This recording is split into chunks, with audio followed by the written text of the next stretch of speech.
Տնտեսական ցուցանիշները, այսինքն հիմա այս կարգի տնտեսական ցուցանիշները բարեբախտաբար եւ ուրախալի կերպով նորություն չեն, որովհետեւ մենք կառավարության նիստում պարբերաբար այս թեմաներին անդրադառնում ենք։ Հաջորդը, որ կուզենայի նշել, հետեւյալն է, որ մենք հոկտեմբերին, նախորդ տարվա հոկտեմբերի նկատմամբ ունեցել ենք 11% տնտեսական ակտիվության ցուցանիշի աճ, իսկ արդեն 2025 թվականի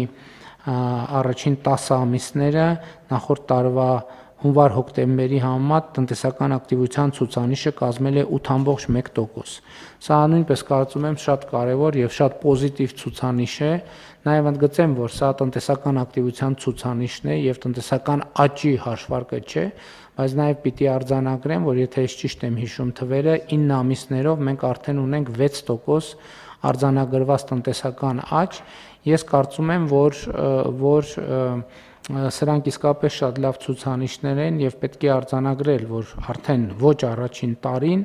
մեր տնտեսության աճը կանխատեսվածից տեսանելիորեն ավել է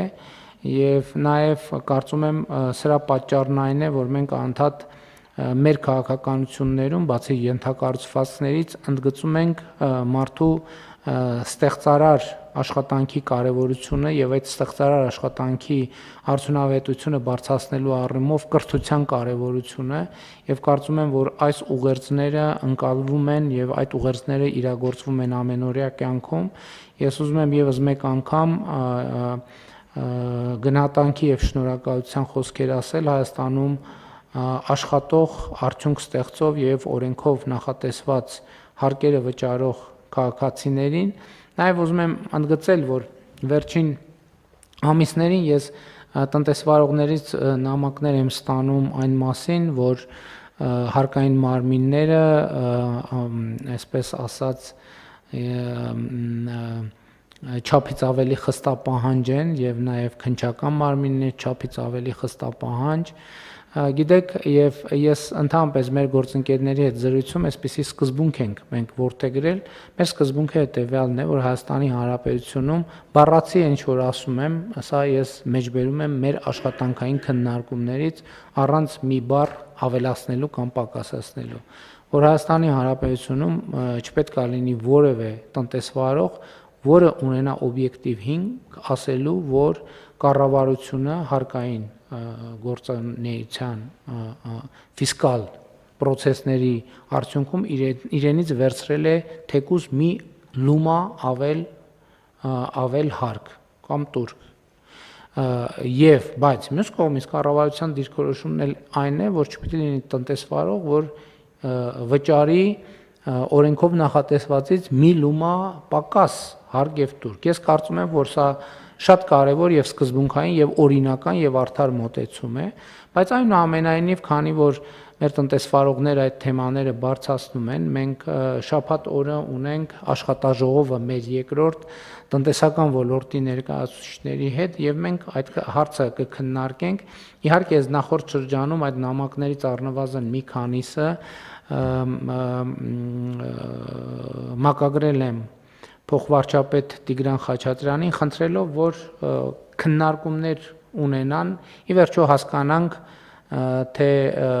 որ փաստարկն է, որ փաստարկն է արդարացի եւ որ փաստարկը ոչ այդքան, եւ մենք ըստ էության շաբաթ օրը կամփոփենք այդ քննարկումների արդյունքները, կլսենք փոխվարչապետին, որպեսզի գանք եզրակացություններ եւ գանք, այսինքն ձևակերպենք մեր մոտեցումը, բայց բոլոր դեպքերում մոտեցումը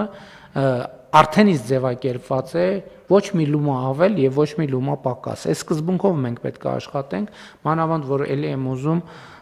հույս ունեմ, որ մեր տնտեսվարողները տեսնում են, որ պետական բյուջեի միջոցները ինչ ուղղություններով են ծախսվում, ինչ նպատակներով են ծախսվում եւ միջալոց նաեւ քաղաքացիներին է վերաբերվում, որովհետեւ մենք անդադ խոսում ենք բարեկեցություններից, սոցիալական վճարներից եւ այլն։ Կներեք, բայց մեր վիճակագրության ոչ կոմիտեն, ոչ էլ որևէ այլ մարմին մեզ չի ասում։ Իսկ այս process-ների արդյունքում, օրինակ Հայաստանի Հանրապետության քաղաքացիները քանի միլիարդ դրամ են խնայել, որ իրենց մեքենաները ջարդուփշուր չի եղել եւ նրանք չեն տարել տարբեր տեղերում նորոգման հավելյալ նորոգումների եւ այլն եւ այդպես շարունակ։ Ես ուզում եմ հանգստացնել բոլոր նրանց, ովքեր մտածում են, թե այս քաղաքականության արդյունքում ընդհանրավար արեստավորների բարեկեցության աստիճանը պակասել է, ոչ չի պակասել, որովհետև այդ ընթացքում մեքենաների թիվը այնքան է ավելացել, որ ընդհանրավար եւ մյուս արհեստավորները հաստատ ունեն շատ ավելի մեծ աշխատանք, քան նախկինում ունեցել են եւ այս առումով կարծում եմ, որ ես նկատում եմ սրա, այս ոչ մի հաշվարկի մեջ չկա։ Եվ ոչ մեկ էլ չի հաշվում, ոչ ես էլ ճիշտն ասած որ մեքենա է վարում եւ անձնական օգտագործման մեքենա ունեի, չի կարող հիշել, թե նախորդող շրջանում ես ինչքան եմ ծախսել իմիջիայլոց անկանխիկը սրա համար է լավ, որ պետք է լինի հետագայում իմանանք, թե մեքենայի նորոգման համար ինչքան ենք ծախսել, որը հիմա այլևս չենք ծախսում։ Նկատի ունեմ, այս տնտեսական ցուցանիշները լավատեսական են եւ մենք հետեւողական հանգիստ մեր քաղաքականություններով պետք է առաջ շարժվենք, իհարկե